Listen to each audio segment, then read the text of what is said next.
Hey everyone, it's Orange Day.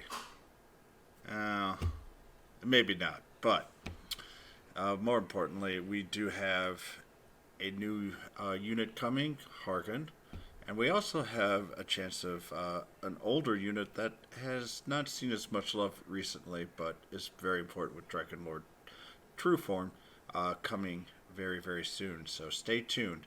I will also kind of cover something that might happen to a few of you as well, so please stay tuned.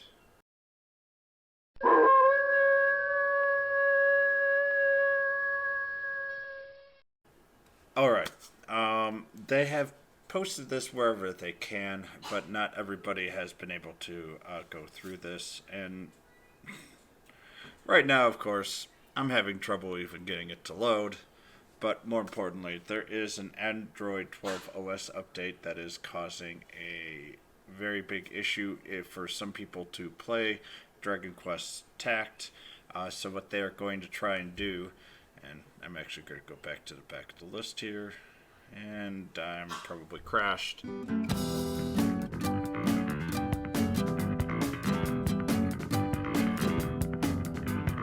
Trying to go through the crash update, perfectly fitting.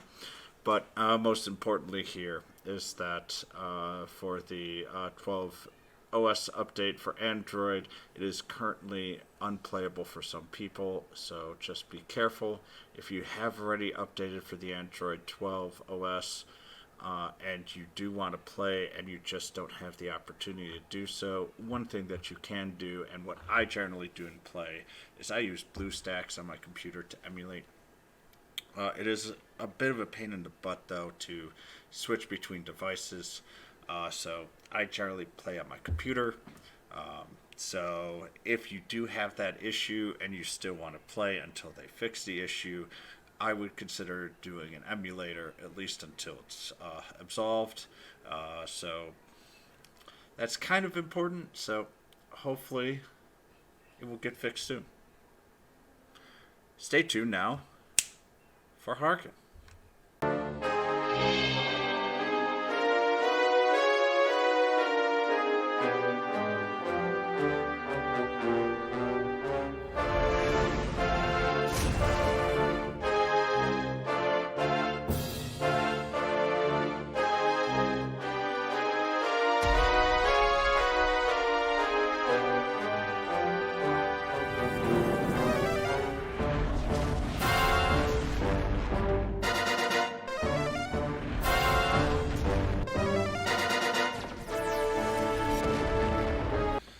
All right, so Hargan, which will be available basically the night that this video is up.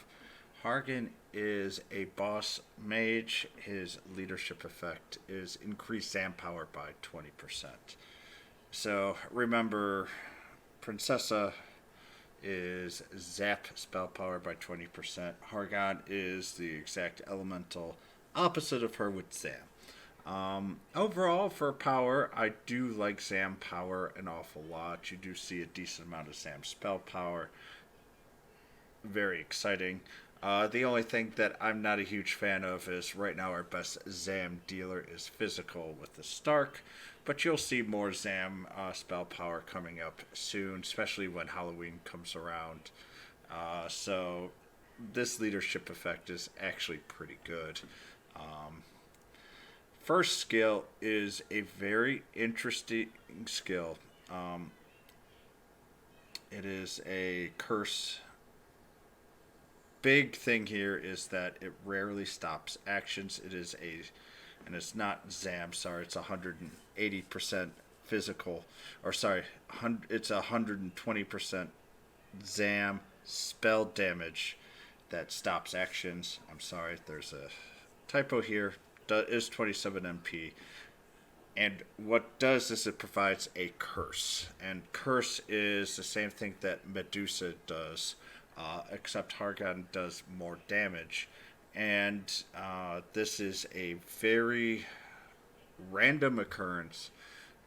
But if you're doing, especially in stuff like arena or high end content, along with Curse Ionizon, which is the blast version's second spell here, cause large bang damage, and stops actions.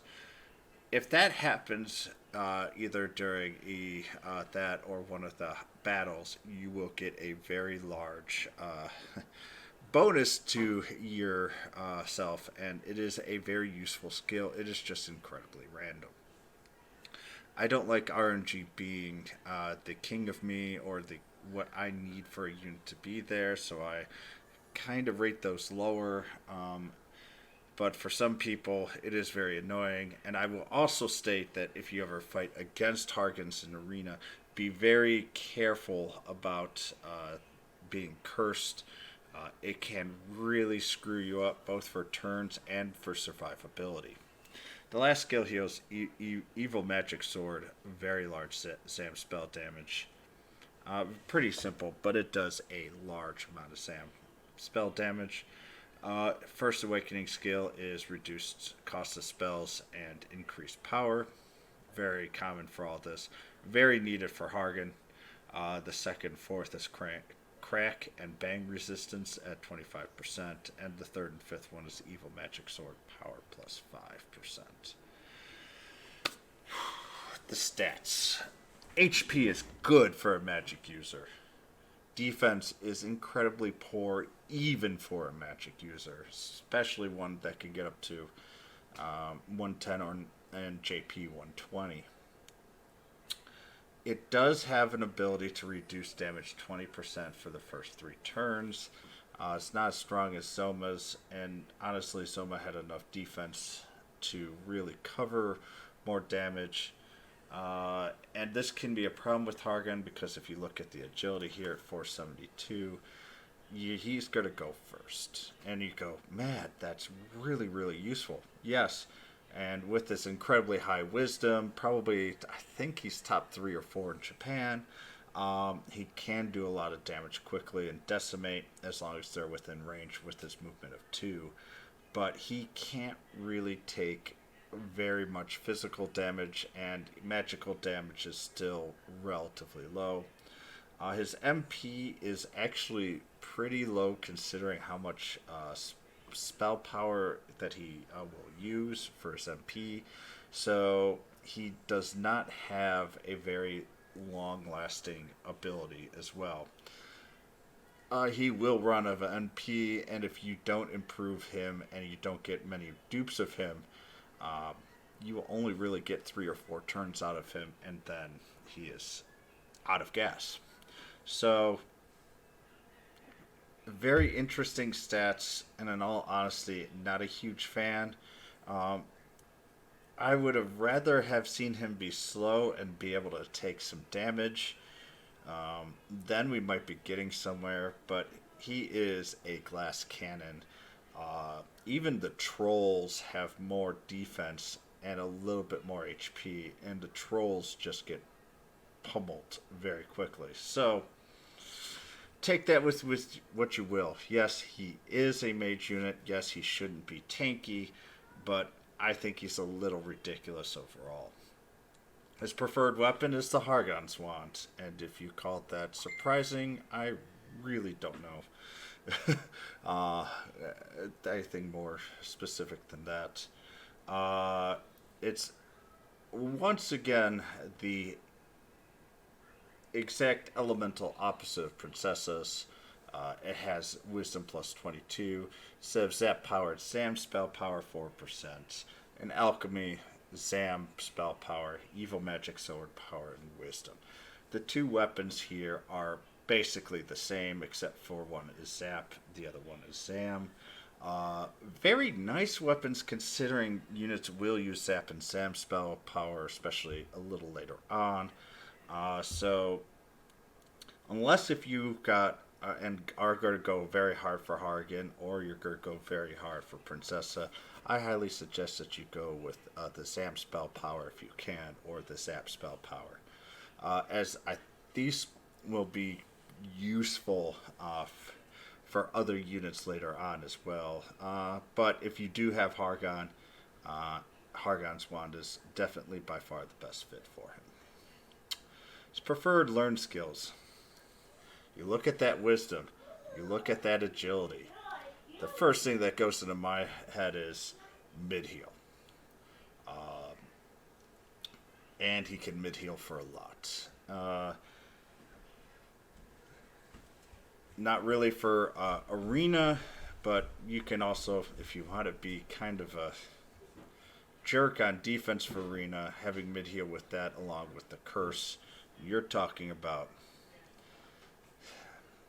a defensive trouble just because of the fact that unless if you kill it really, really quick, and most likely on its first turn, if you're going against it on defense, it's just going to sit there because it won't be able to reach anybody unless if you play it smartly and try to get it out there. But once again, if you're going to use him for defense and play with him on purpose like that, you're not going to put him in an area where he can be reached that quickly. Slows it down, gives incredible HP overall. The only thing that I don't like using mid-heal is Hargon's not really used for a lot of PvE content. He will be decent for a little bit, but all in all, he is not a very powerful unit overall. So the mid-heal is something that might be wasted on him just because you don't use him very much. Swoosh and Crackle are the other two. Give him two other elemental potential elements to use and to attack. So for me, it would be Swoosh. I am out of Crackle. But once again, we're just going to kind of go through the pros, cons, and pull, but you can already kind of give the feeling on the not exactly the most exciting unit. Pro, very powerful and fast, can do damage very quickly.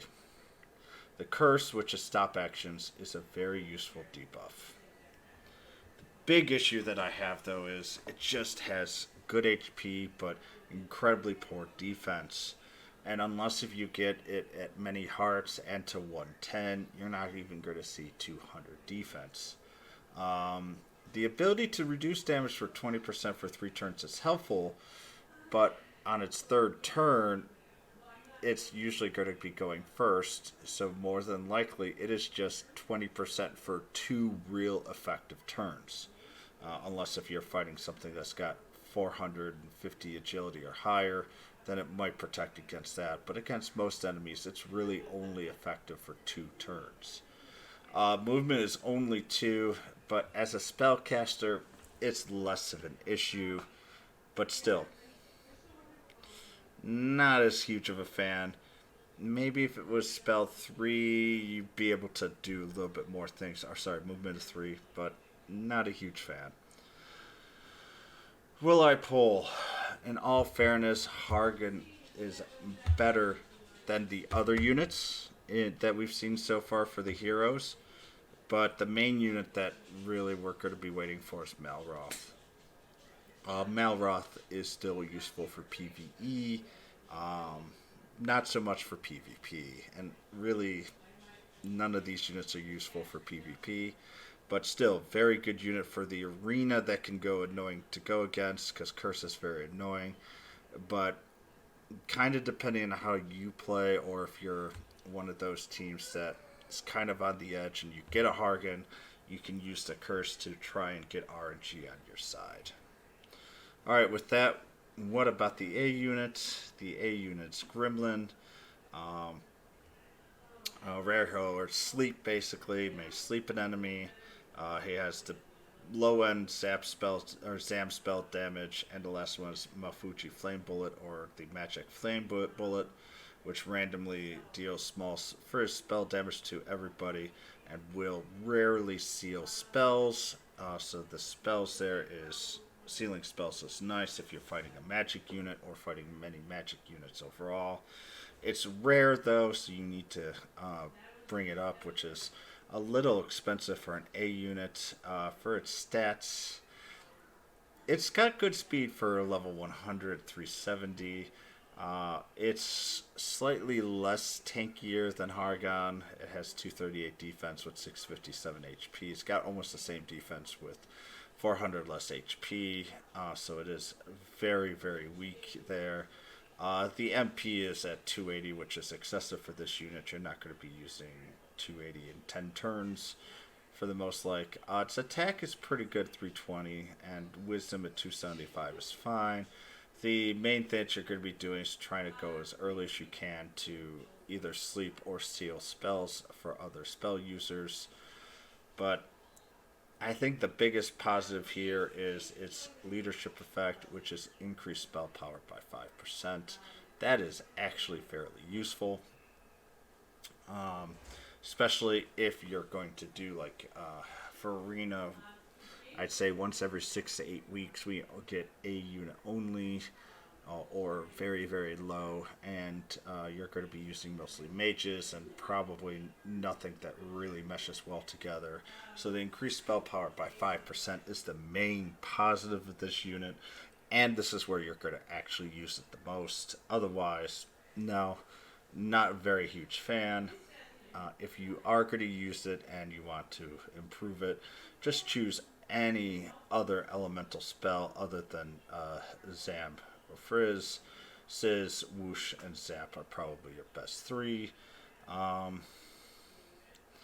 all in all, the leadership skill is what's the most useful part of this unit overall. It's also nice that if you do get it, you have the Battle Road, which will make it a little stronger, but all in all, not an impressive unit at all. The last part here is the Dragonlord True form.